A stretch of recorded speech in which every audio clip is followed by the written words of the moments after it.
Colorful Worlds Authors Conversations. If this is your first time joining us, welcome.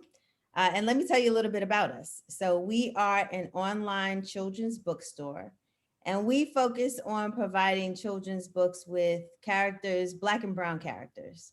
And because we know representation matters, our goal is to increase access to children's books with characters that look like us. So that's who we are.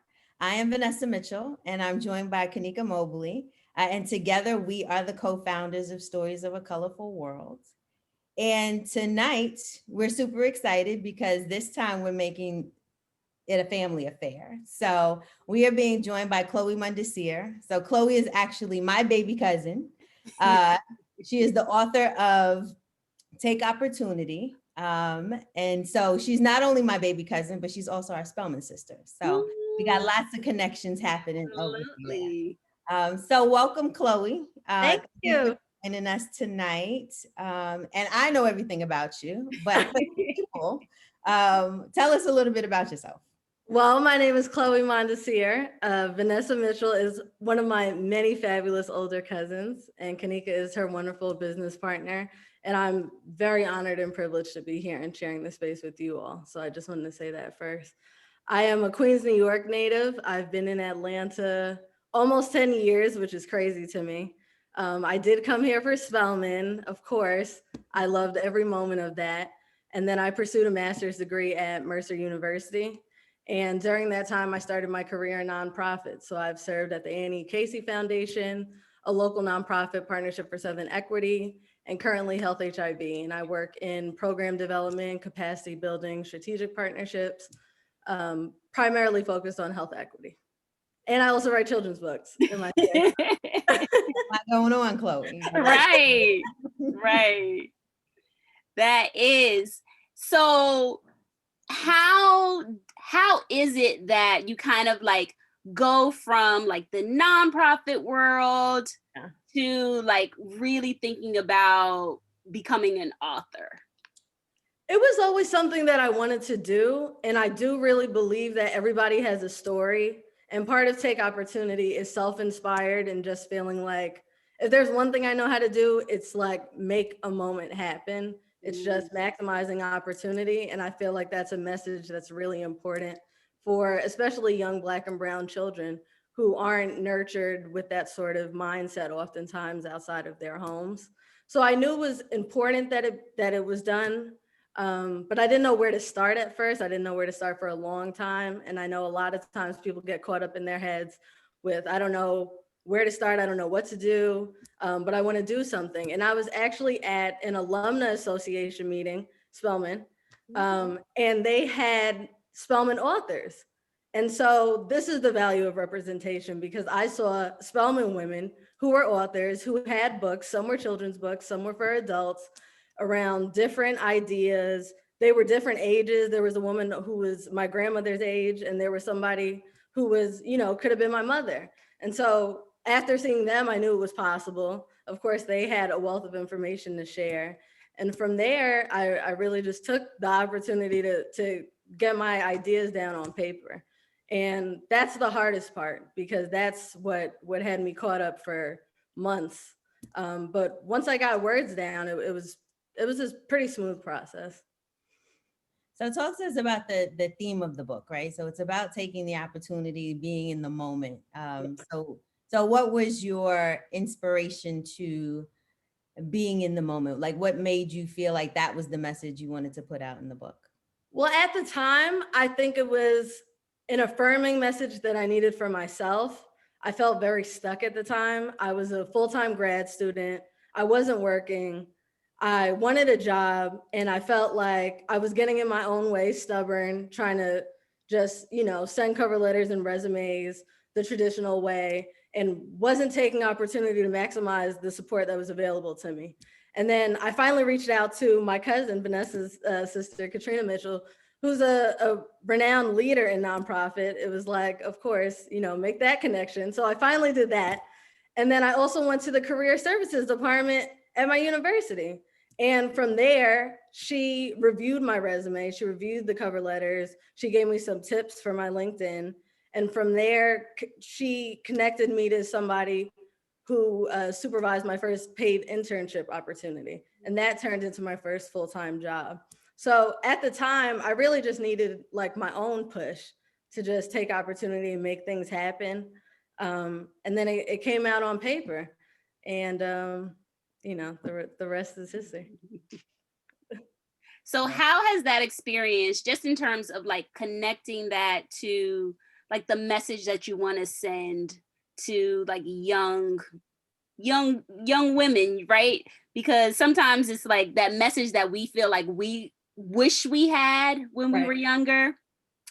And what is it that you want them to kind of like take away from this? Believe in yourself, take initiative, don't second guess yourself. You don't have to have all the answers to start. And I think that that's something that, again, particularly Black and Brown children, families, that needs to be a reiterated theme when you wake up, when you go to sleep, because you might not have it in school. You might not have it at camp. You might not have it in your extracurricular, on your sports teams, whatever it is. But when you have that sort of self-confidence and self-worth, and you see yourself with leadership potential and qualities because you speak on things and you communicate what works for you and what doesn't, and what you feel is right and what's wrong. These are positive strengths, and people get paid for having those characteristics in the professional world. So it's something that is very important. So what was the reaction to the book, right? Like first time author, not really in the space of expertise at the moment, right? All of a sudden now you decide to do a children's book. So what was the reaction to it? And especially like, have you had, reactions and feedback from kids? Like how have they received sort of that message of, take opportunity, live in that moment? Yeah, I think what makes my heart melt has been seeing when children who are not even Black and Brown tell me that it's their favorite book. And that's happened to me on more than one occasion. And it just reminds you of, your own childhood experiences. Like I watched Disney, I watched Cartoon Network, I watched Nickelodeon, but you didn't necessarily have a girl who looked like this. And just as normal as it was to enjoy a character that didn't look like you is why it's so important, especially when you do see a character that looks like you. So especially when I've gone to schools in Atlanta here locally to me, or there was a time where my book was also in a Black-owned bookstore in Chicago, and knowing that kids, even in a place that I couldn't reach, could still get that message. Those have been the highlights for me. Of course, when I first wrote the book, my friends and family was like, where did this come from? How did you even get started? They wanted to know the questions that you all wanted answers to also. And it was really just you were working on it. no one did. I literally announced a meet the author engagement at the bookstore, the Listening Tree in Decatur, Georgia, where the book was being offered, and that's how my family and friends knew about it. Wow. But that day was also a great experience. I can imagine. I love it. So one of the things that you talked about before was like when you were kind of like inspired by going to this alumna event at Spelman and seeing all of these different authors. And so what was it? Was there anything specifically that made you think about like writing a children's book versus maybe something for like adults? Well, I do believe, and I think this comes from my nonprofit background and my health equity background, and focusing on social determinants of health. And for those who don't know, aren't familiar with that term, that just means factors that impede on someone's livelihood. So economics, housing, where you live, where you come from, all of these impact your quality of health. And that starts from childhood. And so a lot of times on the philanthropy end, we're focusing on changing the outcomes, where focusing on the root could go much further. And I think I had that subconsciously in mind when I was creating the book for children, because it's a message that will resonate and remind adults, hopefully, of what they've already learned along the way. But if a child can get that message that much sooner, how much further it could go, and how much more that could serve the world. No, I totally agree. I think as kids, if you start to, as children, if you start to believe that there's nothing you can't do, right? You know, Absolutely. we've seen, especially now, we are our first Black female vice president, right? Like we're starting to see images of ourselves in Yeah. places we never quite imagined before. So I think that it's timely Yeah. in terms of the books. But so I'm gonna take you maybe back to being a kid, Oh but my gosh.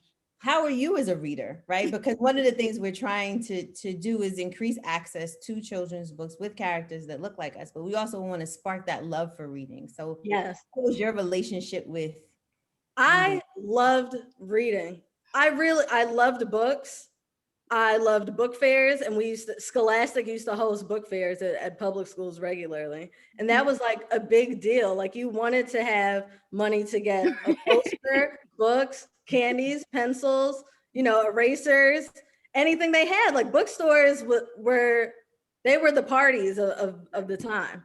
And I loved reading. I really had a great affinity for reading. But somewhere along the line, that changed.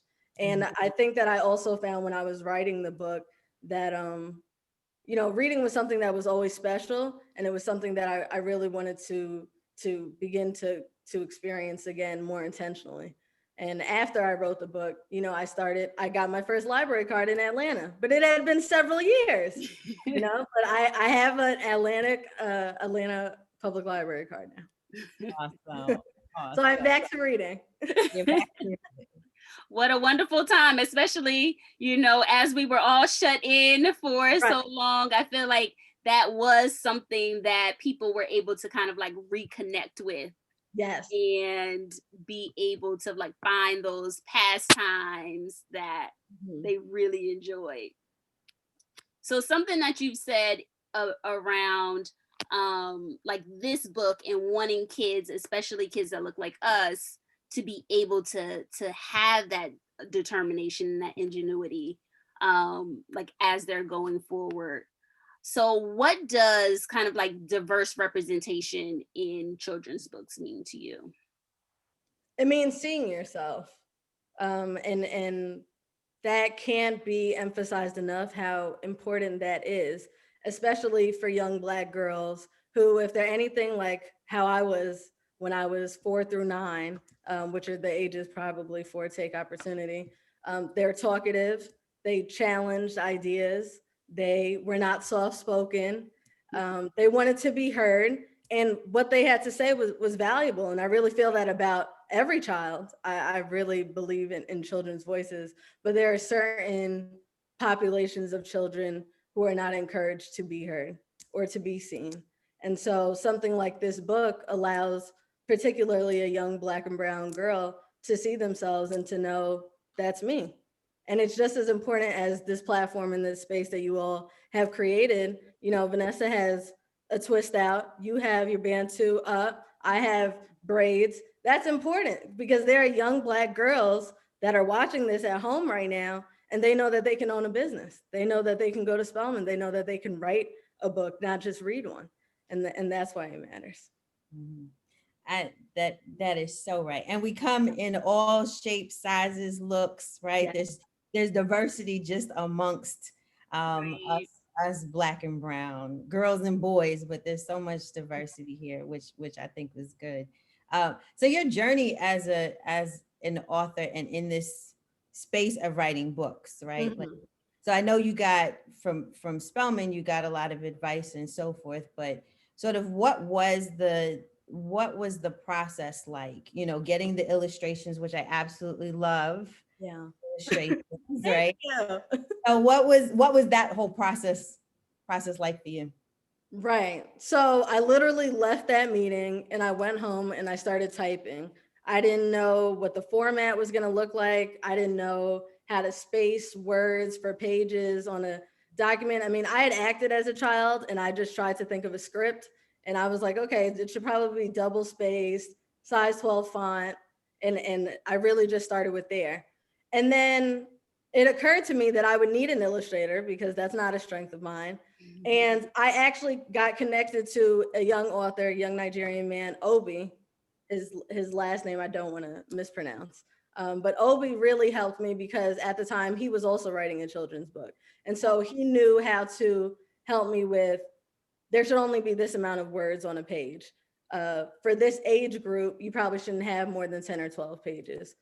Illustrations with the head size, this as opposed to this will attract a young reader that much more. And so he was really instrumental beyond the illustrations of just helping me with the tangibles. And then, of course, my father's an attorney. So he was like, you can't put the book out until it's copyrighted. So even after the book was done, which was probably a 2-month period, and I had the illustrations, the copyright part really took the longest. And I would recommend that to anybody who's going to put anything of theirs out, because it took about a year to get approved for the copyright. And so I was done with the book in spring of 2018, but it did not get approved for copywriting until summer of 2019. And so that's when your patience, comes in, because you have your product that you're proud of and that you want to share, and you can't do anything with it. But it was pretty straightforward. Got it done. Yeah, it happened. We're here. Absolutely. Listen, sometimes it takes time for good things to come about. Absolutely. So just thinking about now that you have it out, you've gone through this process, what advice would you give to like other aspiring writers? Start with your ideas. You have ideas and they don't need to connect. They don't have to make sense at first. They don't have to be ready to be published from the moment that you have the idea. But I really believe, whether it's affirmations and manifesting the sort of life that you want, or just what it is that you want to achieve on a day-to-day, I believe in the power of writing. Write what it is that you want to do out on paper, write your ideas and your concepts out on paper, and then find somebody who has already gone on the road, because I don't believe in recreating the wheel. And I learned to maximize the support that was available to me. But sometimes you have to take the opportunity to find those people if they're not, just around you. And so, I'm a proponent of Google, and I Googled, for example, Black-owned bookstores, because it was really important for me that I have my books in consignment in particularly Black-owned bookstores. So even for that process, it really was just Googling local Black-owned bookstores in every major city. And that was sort of the process as well with just creating the book. It is so amazing these days to have Google and YouTube, because you can pretty much figure out and do just about anything. Or YouTube. Absolutely. Yeah. Absolutely. So this question, I'm gonna take you back because you kind of dropped it, but you didn't really expound it. You used to be a child actor. Oh my God. So I want to talk about that a little bit, because obviously I know what you were doing then, but I want you to talk about that a little bit, because I think that gets also to sort of the representation, right? In a space where we might not necessarily see girls that look like us. So can you talk about that experience? Oh my goodness. So I'm not sure how many people are familiar with the American Girl series, but they did have an off-Broadway production at a time in New York City, Chicago, and LA, I believe. And I played Keisha and Addie, Keisha was the girl who was a member of the club along with the other members. And then Addie was the character that she portrayed when they would act out different time period events. And Addie was a little slave girl. But during that experience, I was also asked to play a non-Black role. And that was the first time that had been done. And I ended up also playing Laura, who was another club member, and Singing Bird was the Native American that Laura played. And so even in that experience, again, much like the book, we would sign autographs as the little, cast after the show. And there would be girls, they looked nothing like me. Their hair was not like me. Their backgrounds were not like me. Some of them were older than me. I was 9 and 10 years old when I did this. But impact is impact, and powerful messages that are uplifting, that are encouraging, that emphasize the value in women's empowerment and family and leadership and confidence. That's important. And that's going to reach a child and hopefully, stay with children as they become adults.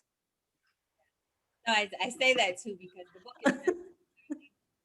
We didn't prep you, so I didn't actually tell you I was going to ask you about that. I think it's all connected, right? Like I think that especially in the American Girl, in with those dolls, and they are bringing about different types of representation of little girls, and to know that you are a part of that, right? It kind of makes sense to how this book came about and plays full circle. So that's why I wanted you to hear about that experience. You see, it's so it just shows how everything that happens in our lives kind of like brings us to where we're supposed to Absolutely. Mhm. have those experiences. That is awesome. Let me find out we have a child star up in My here. goodness. Got a celebrity.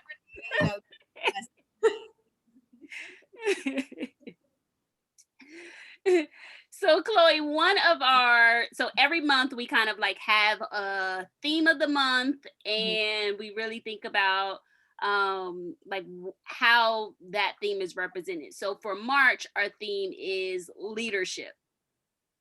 Perfect. And so what would you say is like a word or a phrase or maybe even a quote that represents leadership for you? My favorite leadership quote, Nelson Mandela, it always seems impossible until it is done. And I think that is take opportunity. Start somewhere, it's possible. And it will always seem more possible once you've already started. I think that's so good. That's so good. Yeah. So good. So you have the take opportunity message. Are we working on any other children's books? Are we working on, do we have more ideas about in the future? So I often say no, but I'm going to stretch myself for you all because I feel so comfortable to do so. I think that I would love to get that health equity message and information about how these different social determinants impact health, particularly on Black and Brown children. I would love to get that into a children's book, but for now, this is what we're on. And I think that's absolutely okay. It's funny because last week we were talking to Carrie Luna, who's a graphic artist. And so she did a coloring book of images from Black Lives Matter, protest. And I mean, it was really compelling images, right? And one of the questions we asked her is, many people will say some of these topics are too heavy for children, right? And so maybe even just what are your thoughts on these topics being too heavy? Well, the reality is that particularly Black and Brown children often, and I was speaking to this earlier, beyond their homes are not always seen as children, and they have to experience certain realities that other groups may never experience or won't experience later in life. I can recall my first experiences of racism and how that made me feel, to realize that I wasn't necessarily being treated the same way as other students in the class by teachers. I was in fourth grade. And that's not the age, that's a little older than a child who would read this book.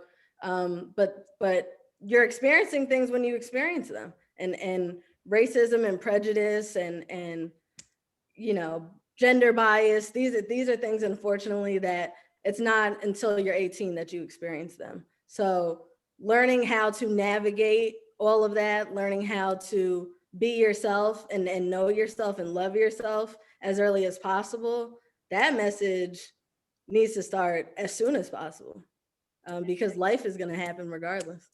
Yeah. And that we thrive in our uniqueness, right? There's Absolutely. value that we all bring to the table with our uniqueness, with our brownness, with our Blackness. There's all of it. No, that's a great message. Yeah. And so exciting because like I just think about like when we even think about leadership, right? Like I think about the kids who are going to come after us. And like all the images, all the messaging that they now are encountering, like how exciting is that going to be to watch them like take in all of these things, particularly like thinking about we didn't have these, you know, like thinking about a book like yours. I can't think of any books coming up that spoke to those messages or very many that had characters that that looked like me. Right. I can think of one, and I'm sure that you all probably know it too. Amazing Grace. That's the one. That's one book that I can think of with a little brown black girl on the cover. One. Yep. So the fact that we can't even collectively, the three of us, name 5 or 3 is why this is so important. Why your platform is so important. And we're looking to normalize it, right? So that Right. it's not, this is not just about, what are books about us, but it's part of the collection of all the books that are out there, right? So there's Right. a variety of characters. It should mirror what the world is Yeah. when we go into a bookstore. And we know that's not the case today. We know that we're underrepresented on the shelves. And so I think for our platform and highlighting authors like yourself, right? Because there's so many authors, I think, and just in us having conversations with different folks that have so many things to say, right? And have Absolutely. books out there that we would never have known were available to us. So Right.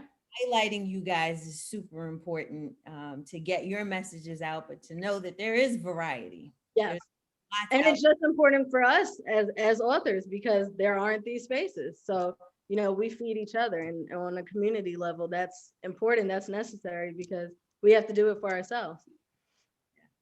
Absolutely. All right. So I'm going to now make you think of in your leisure time. Okay. Do you prefer reading or writing? Writing. Okay. Fiction or nonfiction? Nonfiction. Nonfiction. Really?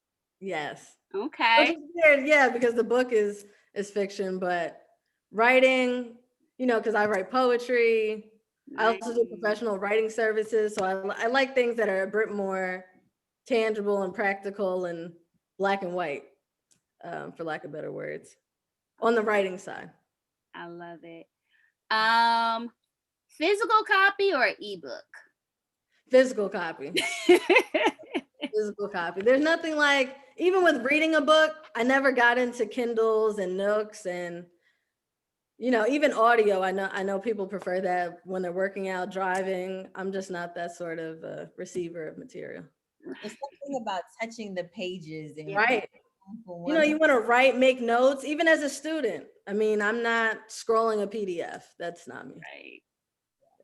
I think that was actually one of the things that I missed during the shutdowns, like particularly here in New York, like going to the library or going to a bookstore and being able to actually like look through the book. Like it's one thing to read the description on, a book list or, but to actually like go through, read the back cover, like feel it and touch it, like that is a whole experience that you can't replace.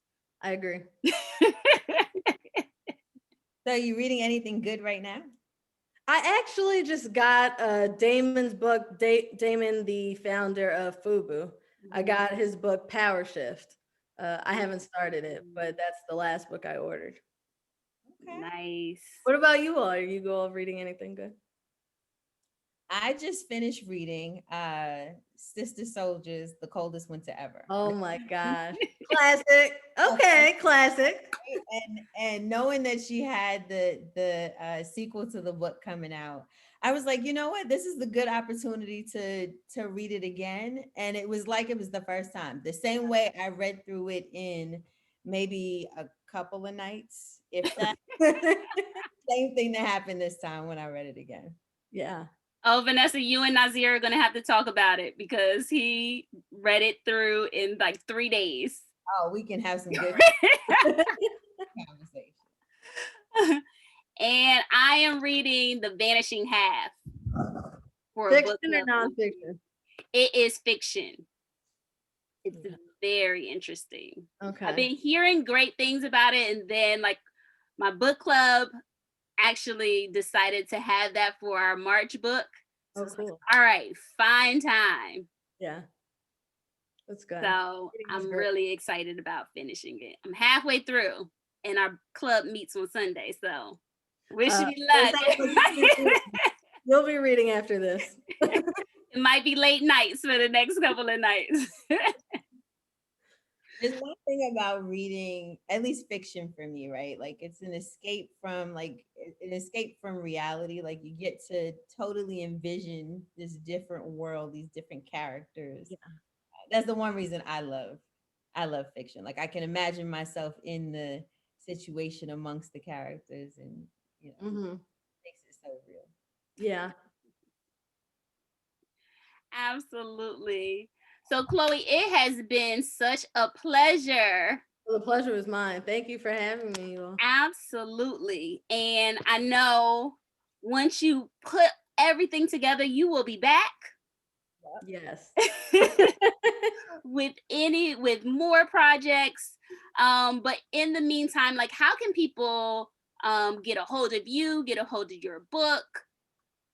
Well, I have a website. My full name, Chloe Mondesir, .com. And I have a Instagram for Take Opportunity. And on the Instagram, there's also a link to the bookstore that it's sold in. That same link is on my personal website also. But you can find me on LinkedIn as well. Same full name, Chloe Mondesir.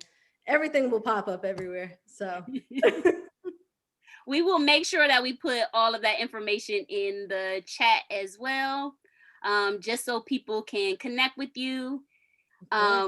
Get this book into more kids' hands so they can also take opportunity. that's right. Quickly. Absolutely. We need it. Absolutely. Now is such a vital time. So we thank you.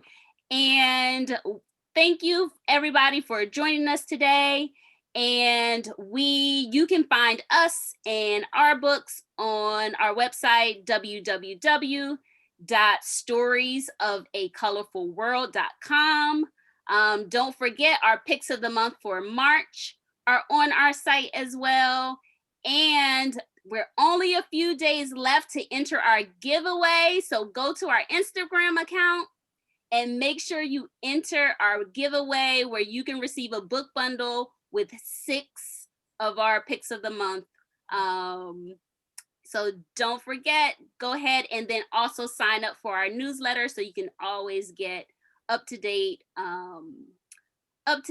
book recommendations and tips. So we thank you again, Chloe. Thank you. We will see everybody again next week. All right, have a good night.